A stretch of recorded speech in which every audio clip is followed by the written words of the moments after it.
Kızılelma ve Hürjet'ten sonra şimdi gözler, Türkiye'nin en iddialı havacılık projelerinden biri olan Kaan'a çevriliyor. Ancak Kaan'ı anlamak için sadece bir savaş uçağının teknik özelliklerine bakmak yeterli değil. Türkiye'nin geliştirdiği askeri platformların dış politikaya nasıl etki ettiğini ve 5. nesil savaş uçağı programının stratejik olarak neden bu kadar önemli olduğunu görmek gerekiyor. Bu yüzden bu bölümde, Kaan'a geçmeden önce genel tabloyu kısaca özetlemek istedik.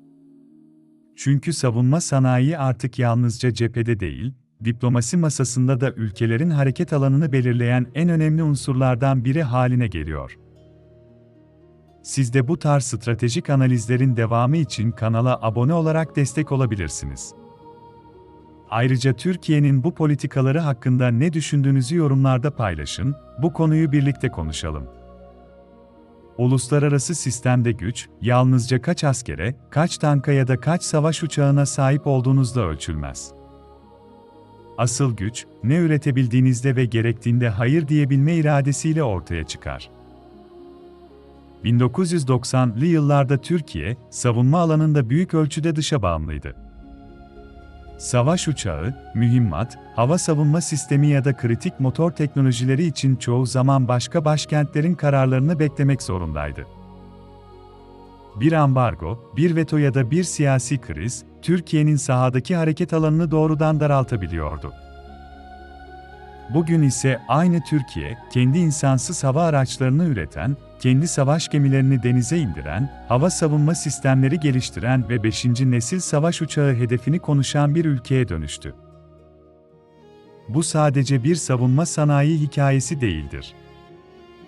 Bağımsız karar alma kapasitesi mücadelesidir. Türkiye'nin haritadaki yerine bakıldığında, neden sıradan bir ülke olmadığı hemen anlaşılır. Kuzeyde Karadeniz ve Rusya-Ukrayna savaşı. Güneyde Suriye, Irak ve Orta Doğu'nun kırılgan dengeleri. Batıda Doğu Akdeniz ve enerji rekabeti. Doğuda ise Kafkasya ve Orta Asya'ya açılan jeopolitik hat. Türkiye, 4 kritik kriz havzasının kesişim noktasında duruyor. Bu coğrafya tarih boyunca büyük bir yük oldu. Çünkü büyük güçlerin rekabeti, çoğu zaman Türkiye'nin çevresinde şekillendi. Fakat son yıllarda Ankara, bu coğrafyayı farklı okumaya başladı. Artık mesele yalnızca sınırları savunmak değil. Bu konumu diplomatik, askeri ve ekonomik bir etki alanına dönüştürmek. Kısacası Türkiye için coğrafya artık sadece kader değil. Stratejik bir kaldıraç. Türkiye, NATO içinde en büyük ordulardan birine sahip. Ancak Türkiye'nin önemi yalnızca asker sayısından gelmiyor. Karadeniz'e açılan boğazlar, Orta Doğu'ya komşuluk, Doğu Akdeniz'deki deniz gücü ve Kafkasya'ya yakınlık. Bütün bunlar Ankara'yı ittifak içinde vazgeçilmez ama aynı zamanda zor bir aktör haline getiriyor. S-400 krizi, F-35 programından çıkarılma, İsveç ve Finlandiya'nın NATO üyelik süreçleri. Bütün bu gelişmeler, Türkiye'nin Batı ile ilişkisinin düz bir çizgide ilerlemediğini gösterdi. Fakat bu gerilimler Türkiye'yi tamamen ittifaktan koparmadı. Ankara, Batı ittifakı içinde kalırken aynı zamanda kendi hareket alanını genişletmeye çalışıyor. Bu yaklaşımın adı stratejik özerklik. Yani Türkiye, müttefikleriyle birlikte hareket etmek istiyor. Ama kendi güvenliğini ilgilendiren konularda son sözü başkalarına bırakmak istemiyor. İşte savunma sanayi bu noktada devreye giriyor. Çünkü savunma sanayi, bir ülke için yalnızca silah üretimi değildir. Kritik sistemleri dışarıdan alan bir devlet, o sistemleri sağlayan ülkelerin siyasi tercihlerine karşı her zaman hassastır. Türkiye bu gerçeği geçmişte defalarca yaşadı. 1974 Kıbrıs Harekatı sonrasında gelen Amerikan silah ambargosu, Ankara'nın stratejik hafızasında derin bir iz bıraktı.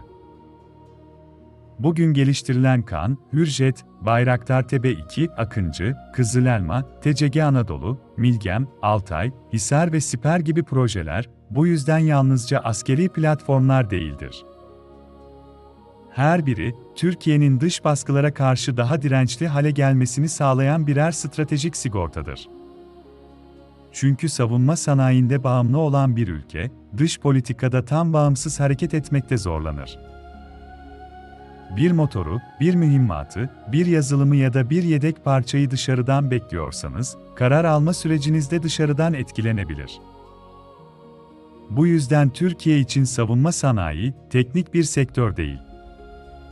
Doğrudan egemenlik meselesidir. Modern savaş alanı artık yalnızca büyük orduların, pahalı uçakların ve ağır zırhlı birliklerin sahası değil. İnsansız hava araçları, düşük maliyette yüksek etki yaratabilen yeni bir savaş dili ortaya çıkardı. Türk İHA ve SİHA sistemleri, bu dönüşümün en görünür örneklerinden biri oldu. Libya'da dengeleri değiştirdi. Karabağ'da savaşın seyrini etkiledi. Ukrayna'da dünya kamuoyunun dikkatini çekti. Afrika ve Orta Asya'da ise yeni güvenlik ilişkilerinin kapısını açtı. Ama burada asıl mesele yalnızca askeri başarı değildir. Bir ülke Türk SİHA sistemi aldığında sadece bir platform satın almıyor. Eğitim, bakım, mühimmat, yedek parça ve uzun vadeli teknik destek ilişkisi de kuruyor. Bu nedenle savunma ihracatı aynı zamanda diplomatik nüfuz anlamına geliyor. Bir drone'un menzili bazen bir ülkenin etki alanını da genişletir. Türkiye'nin dış politikasında askeri caydırıcılık artık daha görünür bir unsur. Suriye'de güvenli bölge yaklaşımı. Irak'ta sınır ötesi operasyonlar. Libya'daki askeri destek. Somali'deki eğitim üssü. Katar'daki askeri varlık. Ve Azerbaycan'la derinleşen savunma ilişkileri. Bütün bunlar aynı stratejik fikre dayanıyor. Türkiye, kendi güvenliğini yalnızca sınırları içinde değil, sınırlarının ötesinde de şekillendirmek istiyor. Bu yaklaşım Türkiye'ye masada daha fazla ağırlık kazandırıyor. Çünkü kriz bölgelerinde görünür olan bir ülke, müzakere masasında da daha fazla dikkate alınır. Ancak bu strateji risksiz değildir. Daha fazla sahada olmak, daha fazla sorumluluk demektir. Daha fazla maliyet demektir. Ve daha fazla gerilim ihtimali demektir. Bu nedenle Türkiye'nin yeni askeri aktivizmi, hem büyük bir fırsat hem de ciddi bir sınavdır. Türk savunma ve havacılık endüstrisinin ihracatı, son yıllarda hızlı biçimde büyüdü. Ancak bu başarının asıl anlamı, yalnızca rakamlarda değil, kurduğu ilişkilerde saklı. Savunma ihracatı, alıcı ülkeyi uzun vadeli bir güvenlik ağına dahil eder. Yedek parça, yazılım güncellemesi, mühimmat, eğitim, bakım ve ortak tatbikatlar. Bunların her biri, yıllarca süren stratejik bağlar kurar. Türkiye bu ağı Afrika'da, Körfez'de, Orta Asya'da ve giderek artan biçimde Avrupa'da genişletiyor. Bu yalnızca ticaret değildir. Görünmeyen bir diplomatik altyapı inşasıdır. Ama bu yükselişin önünde ciddi sınavlar da var. KA'nın tam operasyonel kapasiteye ulaşması zaman alacak. Motor teknolojisi, ileri radar sistemleri, elektronik harp, yapay zeka entegrasyonu ve siber güvenlik gibi alanlarda rekabet çok sert. Çelik kubbe gibi çok katmanlı hava savunma projeleri, Türkiye'nin gelecekteki güvenliği açısından kritik olacak. Çünkü geleceğin savaşında yalnızca tanklar ve uçaklar değil, veri, radar, yazılım, elektronik harp ve insansız sistem ağları belirleyici olacak.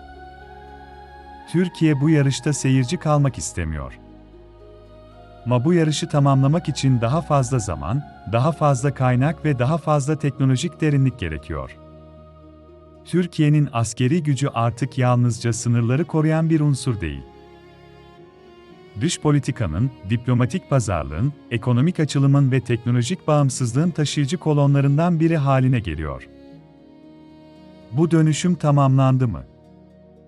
Hayır. Risksiz mi? Kesinlikle hayır. Ama yönü net. Türkiye, yeni dünya düzeninde yalnızca denge arayan değil, denge kurmaya çalışan bir aktör olmak istiyor. Ve asıl soru artık şu değil, Türkiye güçleniyor mu?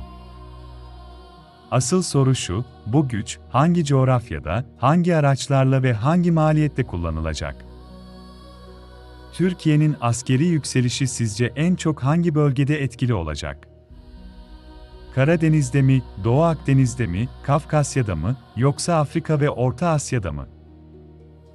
Yorumlarda düşüncenizi paylaşın. Stratejik analizlerin devamı için kanala abone olmayı unutmayın.